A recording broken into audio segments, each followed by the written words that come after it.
at texts and considers texts in terms of what genre they belong to. And when we say genre analysis, what we mean is a way of looking at how we group texts together in terms of how similar they are, or how different. So genre comes from literature. People talked about, sonnets is a genre of poetry. Mystery novels is a genre of fiction. Epic poetry is a genre of poetry. But it's not only that literature can be a genre. There are other types of genres too. Letters, personal letters could be a genre. Email messages. Rants is a genre. Anything that's a type of text that people name is a genre. So we look for what makes a rant, for example, a rant. Why is it a rant and not an argument? What are the features of rants? And you could do a genre analysis of rants. And that might be an interesting project for some of you to look at some types of genres on the internet, for example, or on YouTube, maybe, and do an analysis on the basis of these features. What are the common structures? What are the functions? What is the purpose of a rant? Why do people like listening to rants? What makes a good rant? Consists of the analysis of texts, of producers' intentions in their actions, and consumers' intentions in their actions. So we look at the text, we try to interview or determine some other way why someone did what they did. Why did they produce what they produced? And we would look at what the consumers, if we could, what the consumers like about it.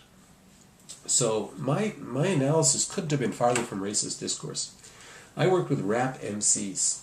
These were high school students at the time. This is about the year 2001, 2002. And in a rap class. This is a class in an arts-oriented high school, that I called the Urban Arts Academy, because when you do this type of research, you can't name the real names of these institutions. I interviewed the kids in the class, I interviewed the teachers, I watched the kids doing stuff. I hired one of the kids to record stuff for me and interview his friends. The teachers were also rap artists. And what I noticed, that I wrote a couple of papers on, were published, is in the conflict between the teachers and the students over the genre of a rap, cypher, and other forms of rap. The teachers and the students had different ideas of what rapping meant, what it should be about, what made a good rap, and they couldn't come to an agreement. And it was very interesting because the teachers and the students, they have different power structures and different. It was kind of strange to see this going on in a classroom. So the teachers were left-wing. They were radicals. They wanted to use rap to raise the consciousness of the inner-city kids that were their students. Whereas the students, they were inner-city kids from, not very poor backgrounds mostly, a few of them maybe, but most of them were sort of working class or lower middle class backgrounds. Some of them were fairly poor. And they wanted to use rap for self-expression, and they also wanted to get rich. So if you want to get rich, they wanted to become famous and get rich. I mean, they're 16 years old. So they had, let's step back and see rap as a genre. And we look at rap, and rap is a genre of hip-hop. It's a form of hip-hop. And in hip-hop, we have different aspects of hip-hop. What are called the four elements of hip-hop, which involve MCing, which is rapping, breakdancing, also called b-boying, turntablism, which is DJing, and graffiti, which is, they'll call it writing sometimes. And rap itself tends to be divided into two types. Writtens, the kids call writtens, but, it's what you download on MP3s. Every rap artist produces writtens, and they're mostly for the audience. They're for sale, typically, or they're put up on websites and things. But what the artists themselves valued was freestyling. And freestyling goes into two forms: cyphers, usually the R isn't pronounced. Sometimes people spell it without the R. And battles. And that was mainly for the community. Of course, you can watch battles on MTV or other sites. I mean, it's not just for the community, but it was mostly within the community they would battle each other. And most of the battles were friendly, not always. One case there was a battle between people that really didn't like each other, but most of the time they were friendly and they wouldn't really go after each other too much. But let's look at one freestyle. Maybe I can put this up later on. But if you look at it, you go, hey, I don't want to repeat it, just read it. I'll stop for a second and then you pause, hit pause, and read it. Okay, now you're back. You hit pause, you read it, and we're going to look at the generic characteristics that we see in it. What are the elements in this particular freestyle? Boasts. There's a lot of boasts. You can see them. Cherub blast past everyone. Right. We have challenges. The challenges aren't to anyone in particular. But you do. Cherub is guaranteed to get a dart right through your heart, or spit a dart. I'm going to spit a dart right through your heart, and lots of sort of those types of things. Because I leave MCs twisted, right?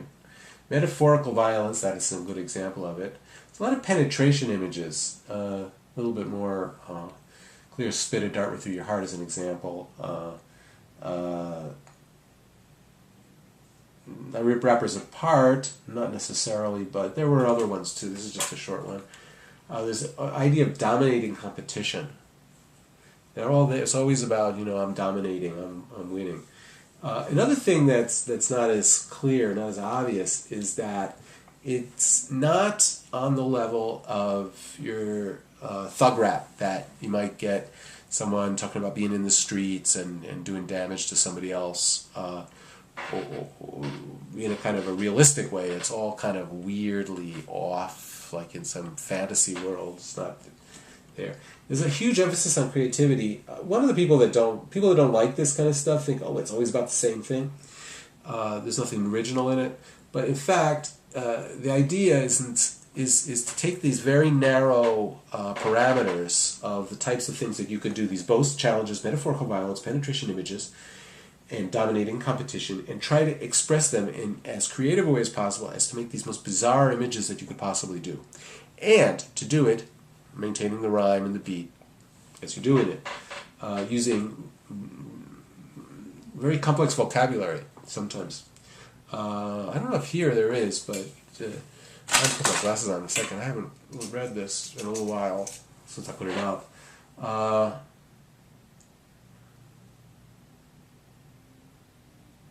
Not too much. Well, faux, I guess, not that.